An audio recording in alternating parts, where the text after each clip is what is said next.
अध्याय 1 कुरुक्षेत्र के युद्ध स्थल में सैन्य निरीक्षण। धृतराष्ट्र ने कहा, हे संजय, धर्मभूमि कुरुक्षेत्र में युद्ध की इच्छा से एकत्र हुए मेरे तथा पांडु के पुत्रों ने क्या किया?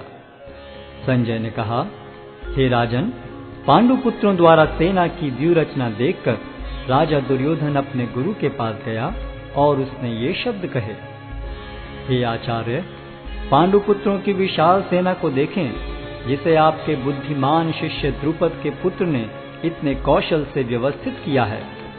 इस सेना में भीम तथा अर्जुन के समान युद्ध करने वाले अनेक वीर धनुर्धर हैं, यथा महारथी युयुधान, विराट तथा द्रुपद।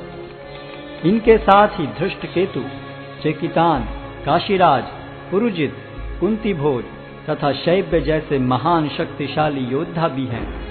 पराक्रमी युधामन्यु, अत्यंत शक्तिशाली उत्तमौजा, सुभद्रा का पुत्र तथा द्रौपदी के पुत्र, ये सभी महारथी हैं।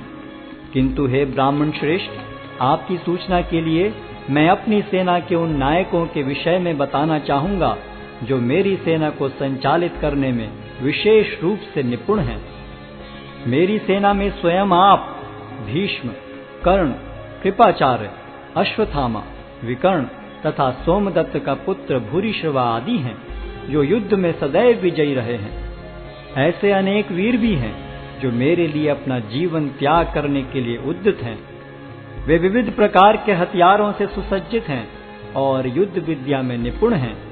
हमारी शक्ति अपरिमेय है और हम सब पितामह द्वारा भली भांति संरक्षित हैं, जबकि पांडवों की शक्ति भीम द्वारा भली भांति संरक्षित होकर भी सीमित है।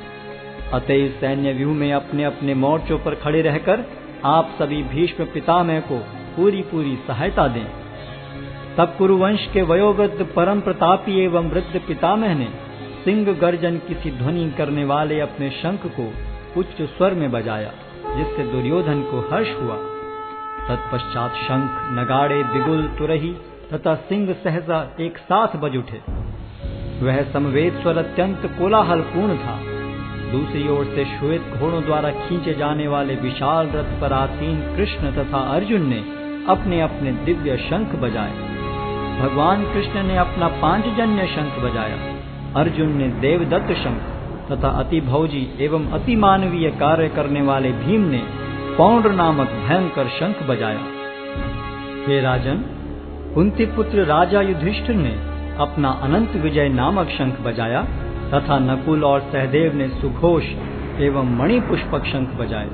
महान धनुर्धर काशीराज, परम योद्धा शिखंडी, धृष्टद्युम्न, विराट, अजय सात्यकी, द्रुपद, द्रौपदी के पुत्र तथा सुभद्रा के महाबाहु पुत्र आदि सबों ने अपने अपने शंख बजाए। इन विभिन्न शंखों की ध्वनि कोलाहल पूर्ण बन गई, जो आकाश तथा पृथ्वी को शब्दायमान करती हुई धृतराष्ट्र के पुत्रों के हृदय को विदीर्ण करने लगी। उस समय हनुमान से अंकित ध्वजा लगे रथ पर आसीन पांडु पुत्र अर्जुन अपना धनुष उठाकर तीर चलाने के लिए उद्यत हुआ।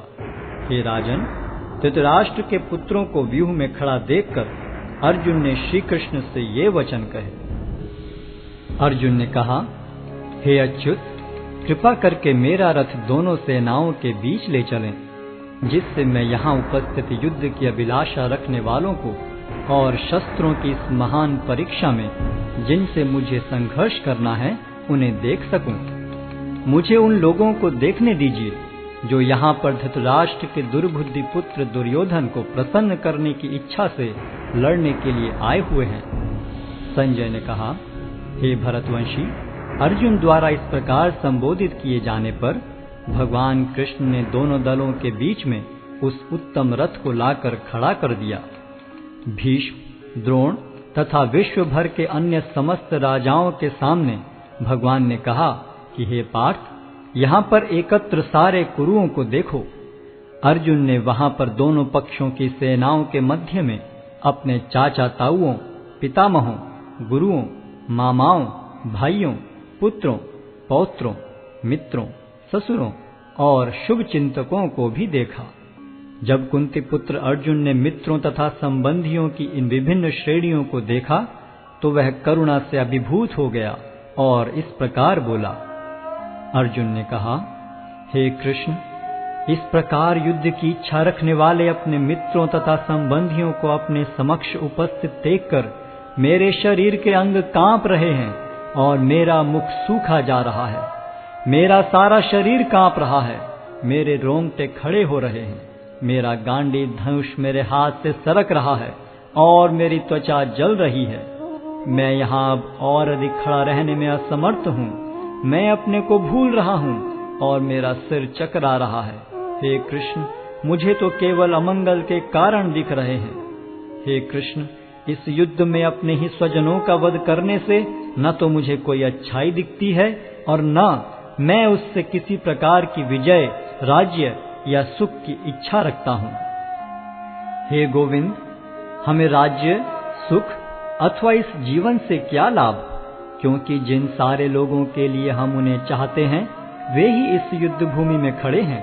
हे मधुसूदन, जब गुरुजन, पितृगण, पुत्रगण, पितामह, मामा, ससुर, पौत्रगण, साले तथा अन्य सारे संबंधी अपना अपना धन एवं प्राण देने के लिए तत्पर हैं और मेरे समक्ष खड़े हैं, तो फिर मैं इन सब को क्यों मारना चाहूंगा, भले ही वे मुझे क्यों न मार डालें।